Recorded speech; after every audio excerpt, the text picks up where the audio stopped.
بسم اللہ الرحمن الرحیم۔ رسول اللہ صلی اللہ علیہ وسلم کی نظر میں دنیا کی حقیقت۔ باب التوکل والصبر، توکل اور صبر کا بیان۔ توکل کی حقیقت یہ ہے کہ رزق میں اللہ تعالیٰ کے ضامن ہونے پر اعتماد اور بھروسہ ہو، اور رزق کے اسباب اور وسائل کا ترک کرنا توکل کے لیے شرط نہیں، بلکہ تدابیر اختیار کر کے اس سے نظر ہٹا لینا اور حق تعالیٰ پر بھروسہ رکھنا توکل ہے۔ اور یہ یقین کرنا کہ اسباب و تدابیر کچھ مفید نہیں ہو سکتے اگر حق تعالیٰ کا فضل شامل حال نہ ہو۔ اور صبر کی حقیقت یہ کہ اللہ تعالیٰ کے احکام کو بجا لانے اور ان کی حرام اور منع کی ہوئی باتوں سے بچنے کی تکلیف کو خوشی خوشی برداشت کرنا اور اللہ تعالیٰ سے اس پر ثواب کی امید رکھنا، اسی طرح مصائب میں تقدیر الہی پر راضی رہتے ہوئے دعائے عافیت مانگتے رہنا اور الحمدللہ علی کل حال کہنا، اور اس حالت کو بھی اپنے لیے خیر سمجھنا اور کفارہ سیئات اور رفع درجات کا وسیلہ سمجھنا صبر کہلاتا ہے۔ تفصیل کے لیے احتر مؤلف کا رسالہ تکمیل الاجر بتحصیل الصبر کا مطالعہ اس باب میں نہایت مفید، اور اس پر عمل قرب و رضائے حق اور حصول ولایت کا انشاءاللہ تعالی وسیلہ ہوگا۔ خلاصہ یہ کہ صبر کی 4 قسمیں ہیں۔ نمبر 1، نفس کو ہر طاعت پر قائم رکھنا۔ نمبر 2، ہر گناہ سے نفس کو روکنا۔ نمبر 3، فضول دنیا یعنی بے ضرورت دنیا سے صبر۔ نمبر 4، دینی یا دنیاوی مصائب پر صبر کرنا۔ ایسا شخص گناہوں سے امن میں رہے گا اور دنیا کی بلاؤں سے اور آخرت کے عذاب سے چھٹکارا پاوے گا۔ فصل اول، حدیث نمبر 119، وعن صہیب رضی اللہ عنہ قال قال رسول اللہ صلی اللہ علیہ وسلم عجبا لامر المؤمن ان امره كله له خیر وليس ذلك لأحد إلا للمؤمن ان اصابته سراء شکر فکان خیرا له وان اصابته ضراء صبر فکان خیرا له، رواہ مسلم۔ حضرت صہیب رضی اللہ تعالی عنہ سے روایت ہے کہ رسول اللہ صلی اللہ تعالی علیہ وسلم نے فرمایا کہ مومن کی شان عجیب ہے، اس کے تمام کام اس کے لیے خیر ہیں، اور یہ شان صرف مومن کے ساتھ مخصوص ہے۔ اگر اس کو خوشی حاصل ہو یعنی فراخی رزق، خوشحالی، چین اور توفیق طاعت وغیرہ نعمتیں، شکر کرتا ہے، بس یہ شکر اس کے لیے خیر ہے۔ اور اگر کوئی مصیبت پہنچے یعنی فقر، مرض اور رنج، صبر کرتا ہے، بس یہ صبر بھی اس کے لیے خیر ہے۔ تشریح، مقام صبر و شکر دونوں بلند مرتبے ہیں اور دونوں پر ثواب مرتب ہوتا ہے، لیکن مومن کامل جو نہیں ہوتا اس کو جب خوشی اور دولت ملتی ہے تو تکبر اور خلاف شرع باتیں کرنے لگتا ہے، اور اگر ضرر پہنچتا ہے تو رونا، چلانا اور ناشکری اور شکایت و اعتراض اللہ پر کرتا ہے،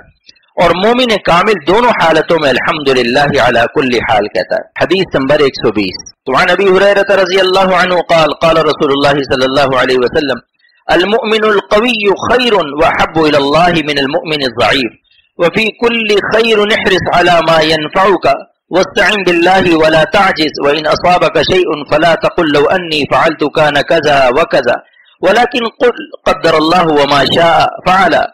فإن لو تفتح عمل الشيطان، رواہ مسلم۔ ترجمہ، حضرت ابو ہریرہ رضی اللہ تعالی عنہ سے روایت ہے کہ رسول اللہ صلی اللہ تعالی علیہ وسلم فرمایا مومن قوی یعنی قوی ایمان و اعتقاد و توکل و جہاد و صبر و نصیحت و تعلیم خیر کرنے میں بہتر اور اللہ کے نزدیک محبوب ہے مومن ضعیف سے، اور ہر مومن میں قوی ہو یا ضعف نیکی ہے، جو چیز تجھ کو نفع پہنچا اس پر حرص کر یعنی امر دین میں، اور نیک عمل کرنے پر اللہ کی مدد و توفیق طلب کر اور طلب استعانت سے عاجز نہ ہو، اور جب تجھ کو کوئی مصیبت پہنچے تو یوں نہ کہہ کہ اگر میں اس طرح کرتا تو ایسا ہوتا، بلکہ یوں کہہ کہ اللہ نے یہی مقدر کیا اور اللہ تعالی جو کچھ چاہتا ہے کرتا ہے، اس لیے اگر کا لفظ شیطان کے کام کو کھولتا ہے اور دل میں وسوسہ پیدا کرتا ہے۔ تشریح، لفظ اگر اس لیے منع ہے کہ جو مقدر ہوتا ہے وہی ہوتا ہے، اور شیطان لفظ اگر سے مومن کے دل میں صدمہ و حسرت پیدا کرنا چاہتا ہے۔ حق تعالیٰ کا ارشاد ہے قُلْ لَن يُصِيبَنَا إِلَّا مَا كَتَبَ اللَّهُ لَنَا هُوَ مَوْلَانَا، اے پیغمبر صلی اللہ تعالیٰ علیہ وسلم آپ فرما دیجئے کہ ہرگز ہم کو کوئی تکلیف نہیں پہنچ سکتی ہے مگر وہ جو اللہ تعالیٰ نے ہمارے لیے لکھا ہوا ہے، اور وہ ہمارے لیے مضر نہیں، اس میں بھی کوئی حکمت و مصلحت و خیر ہے کیونکہ وہ ہمارے مولا ہیں۔ دوسری جگہ ارشاد ہے لو کنتم فی بیوتکم لبرز الذین کتب علیہم القتل، ترجمہ، اگر تم اپنے گھروں میں ہوتے تو تب بھی میدان میں آتے اور وہ لوگ جن کے لیے قتل مقدر ہو چکا ہے۔ اور لفظ اگر کے استعمال سے منع کرنا تنزیہی ہے، تحریمی نہیں، اور یہ تنزیہی نہیں بھی جب ہے کہ جب معارضہ تقدیر کا ہو اور وہاں کوئی نفع نہ ہو، لیکن اگر ازراہ تعسف و ندامت کے استعمال اس لفظ کو کرے جیسا کہ طاعت الہی کے فوت ہونے پر صالحین سے ثابت ہے تو کوئی مذائقہ نہیں بلکہ باعث ثواب ہے۔ فصل دوم، حدیث نمبر 121، وعن عمر بن الخطاب رضی اللہ عنہ قال سمعت رسول اللہ صلی اللہ علیہ وسلم یقول لو انکم تتوکلون علی اللہ حق توکلہ لرزقکم کما یرزق الطیر تغدو خماسا وتروح بطانا، رواہ الترمذی وابن ماجہ۔ ترجمہ حضرت عمر بن خطاب رضی اللہ تعالیٰ عنہ سے روایت ہے کہ میں نے رسول اللہ صلی اللہ تعالیٰ علیہ وسلم کو فرماتے سنا ہے کہ اگر تم اللہ تعالیٰ پر بھروسہ کر لو جیسا کہ بھروسے کا حق ہے تو وہ تم کو اس طرح رزق دے گا جس طرح پرندوں کو رزق دیتا ہے۔ وہ صبح کو بھوکے نکلتے ہیں اور شام کو پیٹ بھرے اپنے گھونسلوں میں جاتے ہیں۔ تشریح، توکل کا حق یہ کہ سوائے اللہ تعالیٰ کے کسی کے ہاتھ میں اپنا ضرر یا نفع، رزق، فقر، غنا، عطا، مرض، صحت، عزت، ذلت، موت، حیات وغیرہ نہ سمجھے اور یقین کرے کہ سب حق تعالیٰ کے ہاتھ میں ہیں۔ بس کسی نعمت کی طلب میں بہت رنج نہ اٹھائے اور حرص اور مبالغہ نہ اٹھائے کہ حلال و حرام کا فرق بھی نہ کرے۔ علامہ امام غزالی رحمۃ اللہ علیہ فرماتے ہیں جو شخص توکل کا مفہوم یہ سمجھے کہ بس زمین پر پڑا رہے اور تدابیر و کسب معاش نہ کرے تو وہ جاہل ہے۔